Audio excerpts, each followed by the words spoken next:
Sosok anggota TNI AL bunuh gadis berusia 20 tahun di Sorong, berpangkat KLS. Sosok pelaku pembunuhan wanita di Pantai Saoka, Kota Sorong, Papua Barat Daya. Diketahui merupakan seorang oknum anggota TNI Angkatan Laut, AL, berinisial A.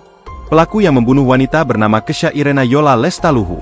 Disebutkan merupakan personel di jajaran Koarmada 3 Sorong, oknum anggota TNI itu. Dia berpangkat KLS atau pangkat Kelasi 1. Adapun, pangkat Kelasi di TNI AL adalah pangkat tamtama terendah yang setara dengan prajurit 2. Pangkat Kelasi di TNI AL terdiri dari Kelasi 2, KLD, Kelasi 1, KLS, dan Kelasi Kepala, KLK. Komandan PMAL Lantamal 14 Sorong, Letkol, CPM, Dian Sumpena mengatakan telah menangkap oknum anggota TNI tersebut dan memeriksanya. Kami mengembangkan lewat data dan informasi dari Polresta Sorong Kota, maka dapatlah oknum A, ujar Dian kepada awak media di Kota Sorong, pada Senin, 13 Januari 2025. Hasil sementara pelaku pakai sangkur, membunuh korban, Red, katanya, dikutip dari tribunsorong.com. Terkait dengan motif pelaku, Dian menyatakan, pihaknya hingga kini masih mendalaminya.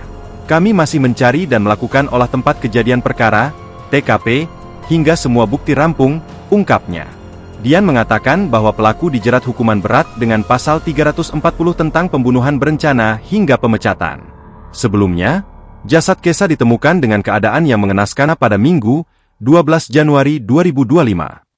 Jenazah itu ditemukan oleh seorang anak yang sedang bermain di pantai, kemudian anak tersebut melaporkan kejadian itu ke Polsek Sorong Barat. Setelah itu, jenazah Kesha dievakuasi ke RSUD Slebi Solu setelah polisi menggelar olah tempat kejadian perkara, TKP. Pihak kepolisian bersama dokter selanjutnya melaksanakan pemeriksaan di kamar jenazah RSUD. Menurut keterangan dokter, ada bekas luka tusukan sebanyak 27 titik di tubuhnya, ujar ibu korban, Amina, kepada tribunsorong.com. Ia menyebut, luka paling banyak berada di punggung serta dada. Download Tribun X sekarang, menghadirkan lokal menjadi Indonesia.